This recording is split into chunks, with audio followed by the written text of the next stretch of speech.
What's up, everyone? This is Silver Slayer, and welcome to your daily silver stacking video. Thank you for tuning in. Ladies and gentlemen, I have a very serious announcement before we jump into this video. In the comment section, you will see someone named Silver Slayer with the same thumbnail as me, looks just like me. And they're going to comment on one of your comments and tell you to click some WhatsApp link or some blue link. Do not click that. That is not me. Those are impersonators trying to scam you. Joker's Wild, which you've probably seen all over in my comment section, blocks, reports, sends these URLs to me, and then I report them and block them so they can never comment again.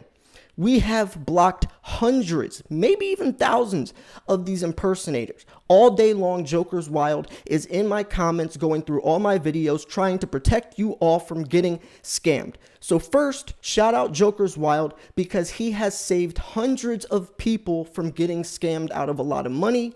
And he does this for you all, for the safety of my channel. I want my comment section to be safe, a safe place for you all to share your passion. So if you see this person with the same thumbnail, the same name as me, it looks just like me, do not respond. My name, it will be highlighted with a check mark. That's when you know it will be me. I'm never gonna try to link you to something. If I did, it would be the pinned comment at the top. Please be careful. I do not want anyone to get scammed out of my channel from these impersonators. Hopefully YouTube can do something about this very soon because it is serious. Now, we're going to be talking about a controversial topic. I need your participation in this video because we're talking about the future of silver as money and how it's yet untold. Silver has been money for 5,000 years. Silver was actually money before gold was. But things got flip-flopped. And then in 1930, FDR changed the gold to silver ratio from 16:1 to 75:1, devaluing silver. So silver has had a very rocky history, and I still do think that its time is coming when people are going to realize what is true value and what is just, theoretical value. Gold literally is valuable just because it's shiny. I mean, it's used for jewelry, watches. Silver makes the world go round, right? It literally does. Without silver, we would be screwed. So I'm curious what this article is going to unfold, what they're going to bring to the table, some of the main points they are going to be talking about. And if you have some side points, if they say something you don't agree with, comment down below. I would love to hear your advice as well. Now, this video is perfect for the new product that just dropped on my silver website, or it's slayersmerch.com. AG47 Apparel is my clothing line, aka Silver Stacking or Silver Stackers Clothing. I wanted to make a clothing line for silver stackers. My name isn't anywhere on this. It's not about me. It's not about Silver Slayer. I just wanted to make cool merch that silver stackers can wear, right? We have a lot of different stuff. I even just relaunched the Stack Silver shirt, and we even have wall tapestries. I mean, imagine how cool that would be hanging on your wall. So yeah, if you want to check that out, slayersmerch.com, the link will be in the description. We also have another article digging into ETF gains further traction as Redditors keep buying. The Wall Street silver movement is still going on, and this is still going to keep affecting prices. So yeah, we have a lot to talk about. Grab some popcorn, kick your feet up, and let's jump right into it. So silver's near-term price trajectory remains uncertain amid choppy market conditions, and its future, however, looks bright. We all know that. The future looks very bright. Are we going to bring back the gold standard, the silver standard? What do you think? Let me know. Donald Trump has jokingly talked about it. Some other people have thought that maybe this could be the solution. I personally don't think there is a solution. We're too deep in the hole. It's like trying to get ourselves out of debt by replacing it with more debt. It's like trying to pay off a credit card with another credit card. There's no solution, but there is an alternative. An alternative is precious metals. So in addition to the white metals' growing uses in high-tech and alternative energy industries, some silver bulls are banking on rising bullion demand by retail investors and the possible reinvigoration of its use as a currency. The story of silver's history as money has been largely forgotten, and sometimes shortchanged even within sound money circles, where gold tends to grab most of the attention. Gold is the mascot. Most people that do find out about silver, they find out about gold first, and then they find out about this more affordable, really, this really valuable, highly potential, opportunistic metal, which is silver. According to the story of silver, how the white metal shaped America in the modern world by William L. Silber. Silver dominated as the gold preferred currency for most of the recorded history, primarily because it was scarce, but not too scarce. So that held its value, but was sufficiently abundant to support expanding trade. And because its value is so highly concentrated, gold is more useful as a store of wealth than for executing everyday transactions. And that's why some people do say gold is safer when you're just trying to store money for the long run. If you have a lot of money, you can fit $100,000 of gold in a shoebox. You can't do that with silver. But silver's value concentration is perfect for being minted into circulating coins. Silver coins were circulated as money in the U.S. through 1964, but the process of dismantling the central position of gold and silver in the monetary system was decades in the making. Even before the creation of the Federal Reserve in 1913, certain banking and political interests had worked to demonetize silver. In 1873, Congress moved to sideline the silver dollar. That sparked the so-called free silver movement, which stood for allowing the supply of silver coins to be increased in accord with demand. In 1896, populist orator William Jennings Bryan gave his famous Cross of Gold speech before the Democratic National Convention. "We shall restore bimetallism, and you shall not press down upon the brow of this labor this crowd of thorns. You shall not crucify mankind upon a cross of gold." At the time, Bryan saw gold as the money of the elites, silver as the money of the masses. Beginning in late 1933, after gold had already been nationalized and confiscated, and remember, that's the main point to remember, you couldn't buy gold in 1933. You couldn't buy gold in 1980 when the Hunt brothers cornered the silver market, pushing it to $50. The reason the Hunt brothers chose silver is because you couldn't buy gold. You weren't allowed to. So, all in exchange for political support from FDR's New Deal from politicians in Western mining states, writes Joachim Book of the American Institute for Economic Research. In 1962, the Kennedy administration declared that it was uneconomical for the Treasury Department to continue stockpiling large quantities of silver as currency reserves. Shortly thereafter, the government moved to stop printing silver certificates and minting silver coins. And it's so funny because the backbone of our money was silver and gold. Dollars, the dollars that we have in our pocket, were only supposed to be a certificate, a note that says, hey, this certificate, this piece of paper, I can turn into physical gold. But now we've cut out the physical gold and silver and just kept the certificate, the dollar, as a faith. So it's not backed by anything.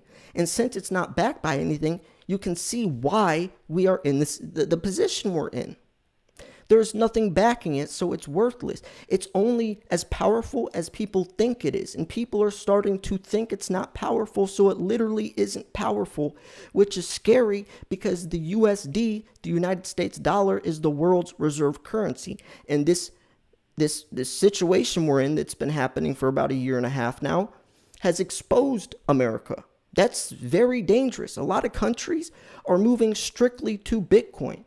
A lot of countries' currency now is crypto, which is crazy to think about, but that is where everything's headed. If you don't realize that Bitcoin is replacing the dollar, then you're either one, just not paying attention to enough information into the crypto world, or two, just being closed-minded enough to realize that, or just not wanting to believe it. Shortly thereafter, the government moved to stop printing silver certificates and minting silver coins. Is that where the story of silver as money ends? No, not as long as it continues to be accumulated by individual investors in spendable form. Last year saw a massive surge in demand for silver coins. And let me explain something real quick. The reason that silver, the model of, the gold and silver standard worked so well was because, and when I say backed, I mean it was literally backed. And some people might not understand this, so let me break it down.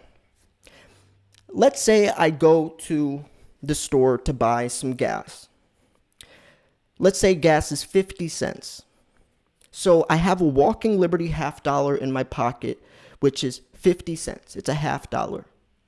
So I go to the store clerk. I hand him that 50-cent Walking Liberty, and I can get my gallon of gas. See, I traded, a Walking Liberty has 50 cents of silver inside of it, right? So I was exchanging 50 cents worth of silver for gas, which was at the time is worth 50 cents.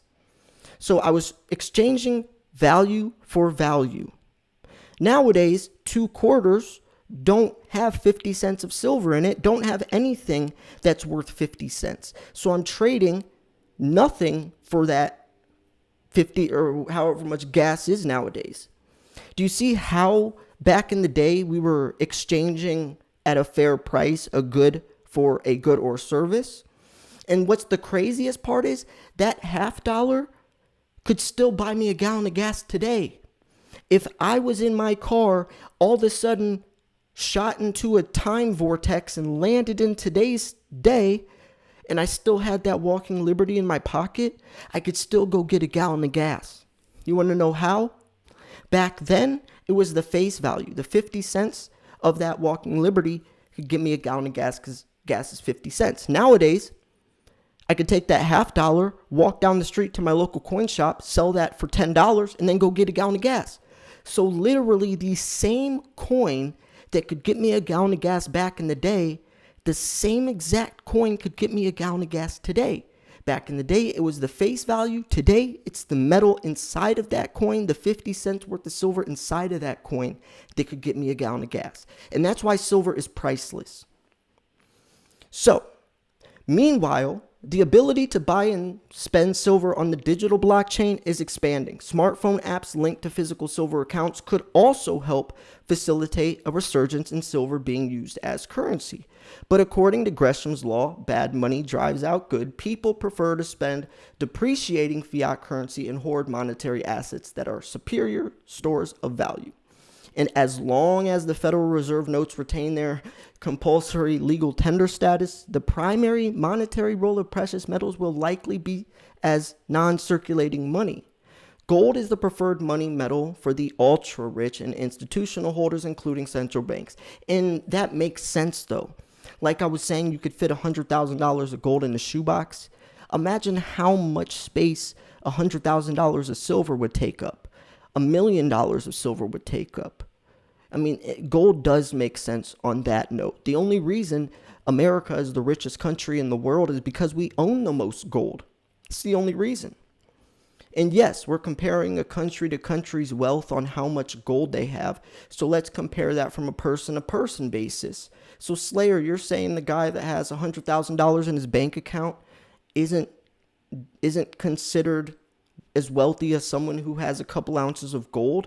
Well, if you're looking at it from country to country basis with the same exact perspective, then yes, gold outweighs money because money is worthless. So silver, if silver were to become widely accumulated and recognized as hard money, then gold's monetary premium over silver would likely shrink. Today, gold trades at about 74 times the silver price. Historically, tends to revert to around 16 to 1, and that's been for thousands of years. In the beginning, it was 2.5 to 1. It was 2.5 parts silver equals 1 part gold, and then it was 8 to 1 for thousands of years, and that's because that's what it comes out of the ground, and that's what it should be. The price of gold compared to silver should be what it comes out of the ground, which is 8 to 1. But for some reason, when FDR got in office, He devalued silver single-handedly, 16 to 1 to 75 to 1. He single-handedly devalued silver.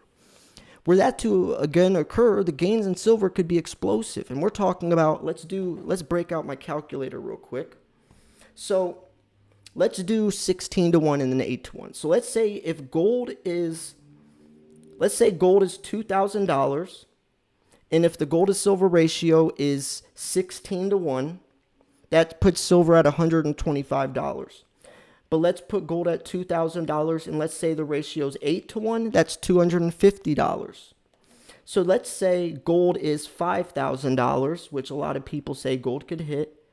And then let's put the gold to silver ratio at 16 to 1. That would be $312 silver. And then $5,000 gold at 8 to 1 would be $625 silver. And since silver is starting to take on a life of its own beyond gold, I could easily see that ratio going lower. And honestly, the gold to silver ratio coming out at 8 to 1 is lower than that because the gold that gets dug up is recycled, recirculated, rescrapped, reused. The silver that gets dug up is thrown away within a couple of years because people melt down their gold earrings, their watches, and necklaces. People aren't scrapping silver out of laptops and all that. So the silver that gets dug up doesn't get recirculated like gold does. So the monetary and the political elites want us to cast history aside. They want us to follow experts and their often shifting opinions, embrace whatever new technology is being pushed, and religiously obey the latest woke dictate. So today's generation is the first that will be known for the historical monuments and statues it ripped down with the self-righteous glee rather than the ones it created. The level of narcissism involved in holding history and contempt for failing to reflect what the culturalized zeitgeist happens to be at this particular moment in time robs future generations of an opportunity to interact with the past on its own terms. So history tells us that all fiat monetary systems eventually fail, and they're literally they're designed to fail, every single one. Sometimes slowly, sometimes suddenly. Neither paper nor computer digits emitted by central banks can be relied on to retain value over time. Gold and silver have always retained theirs. With thousands of years of history behind them, investors can have confidence they will continue to hold real value in the future, regardless of whatever official or unofficial roles they play as money, right? No matter who says that 1 ounce coin is worth what is irrelevant because the value of the coin is the 1 ounce inside of it, not the spot price attached to it. Right? You can't say that silver is valuable because of spot price. And actually nowadays, spot price is irrelevant. Spot price may be, let's look at what spot price is right now. $23.82, but if you want to buy a generic round, the thing that's closest to spot price, you're going to be paying $29.39. And actually more than that, unless you're willing to pay over $200, because free shipping is over $200. So if you only wanted to buy 5 of these coins or whatever, you're going to have to pay even higher. So spot price and physical price is honestly detached from each other. There is no correlation between the physical price of silver and the spot price of silver, which is a sad thing to think about, but it's the truth. And that's only because silver is scarce. And when we talk about $100 silver, that might not mean that spot price is $100. That might just mean what we have to pay for an ounce of silver is $100. That could mean spot price is $70. But if you want to buy a physical ounce, you might have to pay $100. Because tell me this, answer this down below. If spot price is $50, but if you can't buy a physical ounce of silver for $70, that's the lowest you can find for a physical ounce is $70, even though spot price is $50. What's the price of silver, in your opinion? If someone was to come on the street and ask you, how much is silver right now? Would you tell them $50 or $70? Because if you tell them $50, then in their head, they're thinking, okay, an ounce of silver is $50. But that's not true. A physical ounce of silver is $70. So you would have to tell them $70. So spot price doesn't mean anything nowadays. So this article goes a little more into the Redditors, the Wall Street silver stuff. And Wall Street Silver has not failed, by the way, ladies and gentlemen. Wall Street Silver is coming stronger than ever. If you look on their site, they have 126,000 members, growing stronger than ever, 129,000 members. People are buying up so much silver, and they're not selling, and they're not panic selling. They're not the people that jumped on the silver train at $30 and then all of a sudden sold. No, these people are obsessed with silver. They are clearing the markets, and it's only getting stronger every day. Think about in like 3-4 years from now, they'll have hundreds of thousands of members, maybe even millions of members, silverbacks, all doing silver raids, buying silver at the same time. When they had around 30,000 silverbacks, they shut down JM Bullion. Their site crashed. Atmex wasn't accepting orders. Provident Metals out of stock. Any place that did have them or did accept orders, there was 1 to 2 month shipping delays. And that was when they had a fraction of this number. So yes, Wall Street Silver has a lot of pull. They are putting silver on the map. A lot of you that come over to the silver YouTube community is from them. This is what we needed. Now silver is becoming mainstream. They're hanging up literal billboards on highways. I mean, it's insane. What they're doing is putting silver on the map, and it was the perfect time to do so. And these people are not just people that think that silver is going to be a short squeeze. They understand the dollar. They understand it's corrupt. They understand silver's true value, and they're just like us. They really are. And I'm not getting paid to say this. I call Wall Street Silver the Facebook for silver stackers. You could make an account right now, post your silver stack, and you could get hundreds of people liking your silver stack and all. It's kind of like making a YouTube channel, but without having to put in all the work to make a YouTube channel, right? I've been putting videos in since 2015. You can make an account right now, post your stack, and get seen in front of hundreds or thousands of people. So yeah, Wall Street Silver is definitely something that people thought was a fail, but it's not. And it just goes to show even more that regardless of what the dollar is going to do, silver is going to keep growing. Even in 100 years from now, in 500 years from now. I doubt, and I want you to answer this question honestly. How much longer do you think the dollar has to last? It's lost 98% of its purchasing power, not 99, not 97. It's been 98% of its purchasing power is gone from its original 44% in the last 20 years. We're throwing out trillions of dollars. It is going to collapse. There has to be a reset button. But what is that reset button going to look like? And that's kind of what this first article is talking about. Could it go back to the gold and the silver standard? Or would it be something digital? If you watch a sci-fi movie from in way in the future, their money is something digital, something like crypto. But you can have crypto that's backed by physical gold and silver, right? That happens all the time now. There's definitely a lot of cryptos that are backed by physical silver. So would it be something like that? Or would the centralized banking system try to take control? Well, they already are. You have Tether that's pegged to $1. You have USD coin. There's literally a coin called USDC. USD coin is pegged to $1. You have Ripple, which is controlled by a central bank. So those are 3 coins right there that centralized banking already is trying to get into. And there's probably more in the works right now. But at the end of the day, you can't try to get into a decentralized platform like crypto because the blockchain stores every transaction publicly. So you can't hide anything shady behind the scenes. Just like JP Morgan or Jamie Dimon when he called Bitcoin a scam. Shot the price down thousands of dollars, and then right after that, Jamie Dimon got caught buying millions of dollars in Bitcoin, and that's because the blockchain shows everything publicly. No shadiness can happen. And if anything needs to change on the blockchain, everyone votes. Instead of one central bank controlling it all, it's the exact opposite. Everybody on the blockchain votes, and that's so nobody can make decisions on their own. Everyone has to publicly vote, and then majority wins. And it's instant transactions with zero to little fees on a worldwide scale. Imagine how beneficial it would be if everyone spoke the same language in the entire world.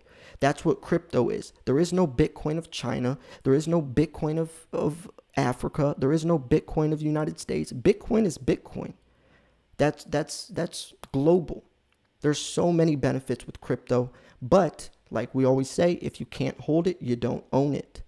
So moving forwards with money, things are going to get interesting, and that's because of the hole we dug in for ourselves. And if you want a glimpse of what's going to happen if this doesn't change, look at third world countries. They carry their money in trash bags.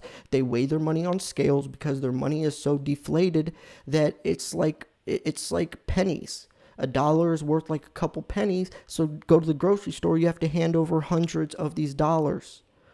That's why you see people in Zimbabwe saying that he's a broke billionaire. That's why you see the Zimbabwe $1 trillion bill. That's where we're headed. It's just going to take us slower because we're the wealthiest. And because we're the wealthiest is only because we own the most gold. Think about that. So anyways, yeah, I'm going to wrap this video up here. If you thought this video was educational, informational, at least entertaining, make sure to smash that like button. Make sure you're subscribed. Go to slayersmerch.com if you want to check out any of this stuff. We got the Stack Silver shirt, the Game Over. We have the Slightly Skeptical. We have the Greedy line, which is one of my favorites.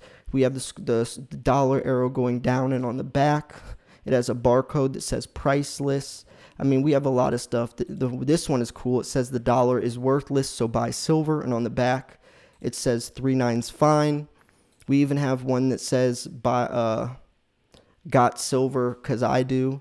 Kind of like, you know, the got milk thing. So lots of fun different stuff. I just wanted to make, I wanted to make clothes for silver stackers to wear without feeling like it's my merch. Silver Slayer isn't on any of this stuff. It's just merch for silver stackers, designed for all you, not just to try to promote my channel. That's how I wanted to make it. AG47 apparel. Yeah, so click the link. Hope you enjoy it. It's all good quality stuff as well. Thanks for tuning in. This is Silver Slayer. I'll see you guys soon. Peace.